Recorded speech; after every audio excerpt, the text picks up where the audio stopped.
இல்ல உற்பத்தி அது வந்து கடைக்காரன் என்ன பண்றான், பெரிய மார்க்கெட்டிங் பண்றவங்க வந்து டக்குன்னு வந்து டிவியில வந்து ஒரு மெசேஜ் போடுறாங்க. டிவியில வந்து பாத்தீங்கன்னா ஒவ்வொரு சீரியலுக்கு இடையிலையும் என்ன ஆயிட்டு இருக்கு, உங்களுக்கு வந்து நிறைய நியூஸ் வந்துட்டு இருக்கும்.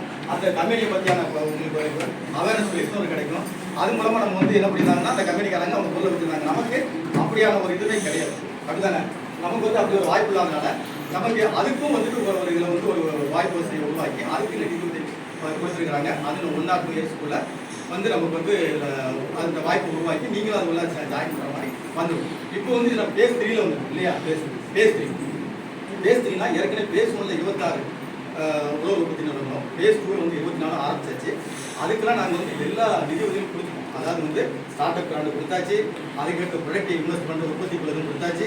அதுக்கப்புறம் வந்து நான் சொன்ன மாதிரி பிளானை அந்த விற்பனை பிளானை எப்படி பண்ணணுங்கிறதுக்காக 30 லட்சம் அதுக்கு கொடுத்தாச்சு. இப்போ நீங்கள் ப்ரொடக்டிவ் இன்வெஸ்ட்மெண்ட் கிராண்ட் மட்டும் வாங்கியிருக்காங்க. ஆமாம், 13 எபிசோடு வந்து இது ஒன்று.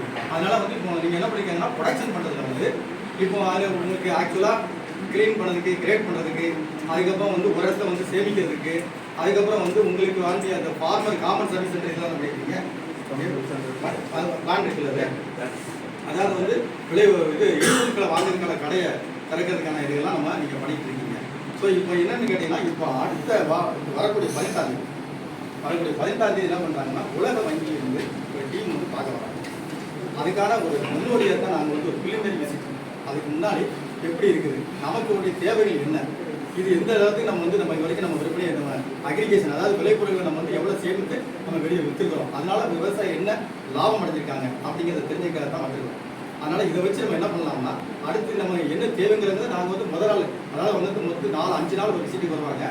முதல் நாள் ஒரு மீட்டிங் நடக்கும். அதில் எல்லா துறையும், அதாவது வேளாண்மை துறை, தோட்டக்கலைத்துறை, வேளாண்மை துறை, அதுக்கப்புறம் இன்ஜினியரிங் டிபார்ட்மெண்ட்டு எல்லாமே அவங்க வந்து உங்களுக்கு நீரை வந்து சேமித்து கொடுக்கறதுக்கான எல்லா திட்டங்களும் அவங்க வச்சுருக்காங்க. இப்படி அனைத்து துறைகளும் சேர்ந்த பிறகு அவங்ககிட்ட ஒரு டிஸ்கஷன் பண்ணிட்டு தான் இங்கே என்ன ஏரியாவுக்கு வருவாங்க. வரும்போது நாம் எந்த ஸ்டேஜில் இருக்கிறோம், அடுத்து நமக்கு என்ன வேணும் அப்படிங்கிறத நம்ம எடுத்துன்னு சொல்லலாம். நாம் இது வரைக்கும் என்ன சாட்சி காட்டணும்னு சொல்லலாம்.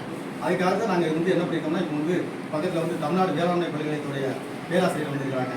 அது மாதிரி வந்து சோசியல் டெவலப்மெண்ட்லேருந்து அவங்க சார் விஜயராம் சார் வந்திருக்காங்க. அதுக்கப்புறம் நீர்வளத்துறையிலேருந்து அவர் எக்ஸிக்யூட்டிவ் இன்ஜினியர் வந்திருக்கிறாங்க. அதை வந்து நம்ம இப்போ நீங்கள் என்ன செய்யணும்னா, இதில் ஒரு கருத்துல தான் நீங்கள் வந்து உங்களுடைய பார்வையில் இது வரைக்கும் இதில் எப்படி போயிட்டு அடுத்து நம்ம என்ன செய்யணும் அப்படிங்கிறத சேர்மன்னு சொல்லலாம், நீங்கள் வந்து விவசாயின்னு சொல்லலாம்னு சொல்லிட்டு நீங்கள் இப்போ அதை முடிச்ச பிறகு நம்ம டிஸ்கஷன் பண்ணிக்கணும். அதுக்கப்புறம் பேராசிரியர் அவர்கள் வந்து இப்போ இந்த திட்டத்தை பற்றியும் அவங்க வேளாண்மை பல்கலை